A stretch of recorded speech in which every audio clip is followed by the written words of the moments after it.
Ma'am का स्वागत है टीआरएस में। बहुत अच्छा लग रहा है आपके सामने बैठकर। Thank you for having me. I'm so glad to be here. Thank you for being in a studio ma'am.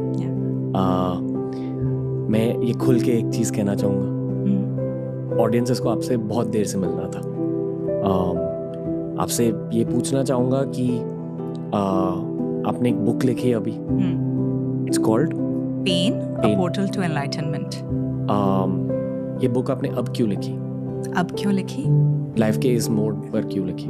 There are reasons. First of all,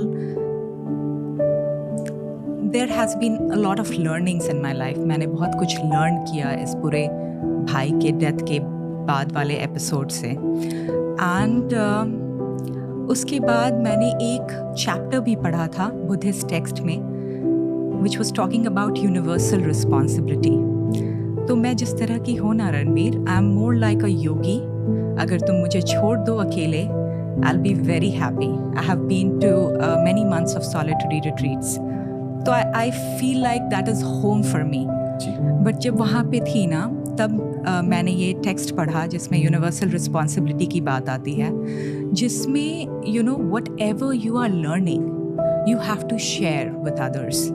तो मैंने वो पढ़ा यूनिवर्सल रिस्पॉन्सिबिलिटी का चैप्टर, और उससे मुझे ये सेंस आया कि no, I should actually write a book जिसमें मैं एक्सप्लेन करूं अपना process, how I came out of the pain, right? देखो, बहुत कोई डेथ ऑफ लव्ड वन से गुजरते हैं, and it's not a easy thing. ये बहुत डीप ट्रॉमा है, और उससे गुजरने के लिए the equipments, the tools you need, वही सब मैं लिखना चाहती थी इस बुक में, जो मुझे हेल्प किया, राइट? और भाई के डेथ के बाद you know I took on a lot of time for internal practice. So I went for a 4-month solitary retreat, you know, separately, but I did. And वहाँ पे बहुत सारे realization और breakthroughs हुए। तो जो चीज़ मुझे help कर रही थी, मैंने सोचा शायद अगर इस book में लिखूं तो ये दूसरों को भी help कर सकता है। और again, सुशांत के death के बाद you saw how many people were impacted by that, right? They all deeply felt connected to him as a family. मेरे ख्याल से ये impact और connection अब भी है। Of course. लोगों को जवाब नहीं मिले। Correct. और because of that, they were going through a lot of internal turmoil, depression. और मुझे कितने सारे emails आए रणवीर, मैं तुम्हें बता नहीं सकती।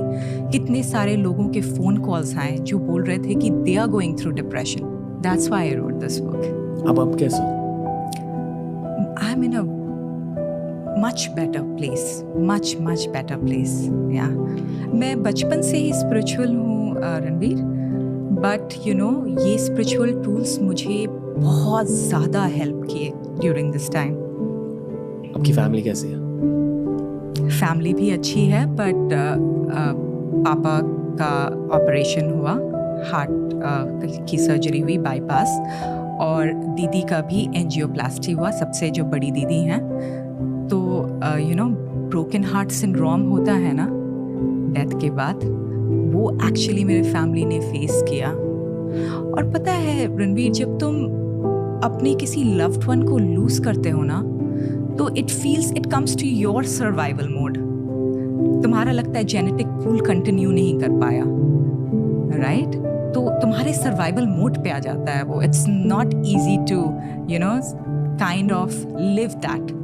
That's why I have written this book. समझा सकते हो sir survival mode? Survival mode, देखो, जब हम बहुत रिलैक्स्ड और काम रहते हैं तो हमारा माइंड थ्राइविंग मोड में रहता है, ठीक है?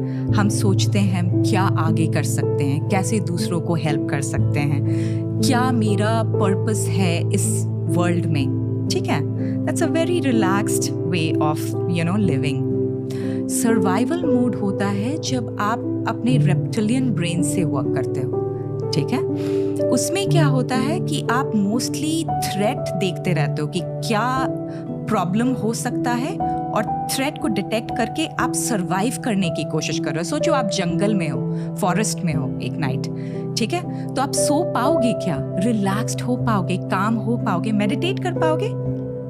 मे बी नॉट, बिकॉज रात का टाइम है जंगल में, आपको लगता रहेगा कि अच्छा अटैक हो सकता हूँ, बिच्छू हो सकता है, स्नेक्स हो सकता है, या फिर एनिमल्स हो सकते हैं, लायंस हो सकता है, टाइगर्स हो सकता है, कुछ भी हो सकता है, राइट? तो आप उस समय रिलैक्स नहीं रहते हो।